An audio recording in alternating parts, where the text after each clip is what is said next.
తాజా 30 junior NTR Navabharat national పార్టీని పెట్టాడని దానికి ఏపీ అధ్యక్షుడిగా ఆయన నియమించారని చెప్తూ ఒక లెటర్ సోషల్ మీడియాలో తిరుగుతోంది. ఈ లేఖ మీద జూనియర్ ఎన్టీఆర్ రియాక్ట్ అయ్యారు.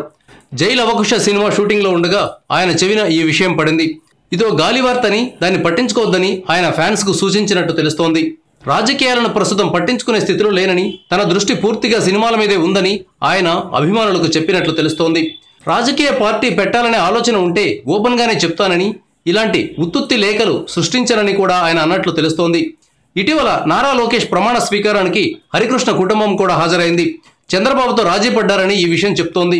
ఇంతలోనే జూనియర్ ఎన్టీఆర్ పార్టీ పెట్టారంటూ గాలివార్తను క్రియేట్ చేశారు. పైగా పార్టీ పేరు చూడండి, నవభారత్ నేషనల్ పార్టీ అట. తెలుగు వాళ్ళకి ఇలాంటి పేరు ఏమైనా ఎక్కుతుందా? ఇది కూడా ఆలోచించకుండా ఓ లేఖను తయారు చేస్తే దాన్ని చాలామంది అమాయకంగా షేర్ చేశారు. జూనియర్ ప్రత్యేకంగా పార్టీ పెట్టే అవకాశం ఎంత మాత్రం లేదు. ఎప్పటికైనా ఆయన తెలుగుదేశంలోనే రాజకీయాలు చేసే అవకాశం ఉంది. ఇప్పుడు ఆయనకు 33 ఏళ్లు. బహుశా ఇంకో 15-20 ఏళ్లు సినిమాలు చేసి ఆ తర్వాత రాజకీయాల్లోకి వస్తారని భావించవచ్చు. Thank you viewers. ఈ వీడియో మీకు నచ్చితే లైక్ బటన్ టచ్ చేయండి. తాజా 30 ఛానల్కు సబ్స్క్రైబ్ చేయండి. మీ మిత్రులకు షేర్ చేయండి.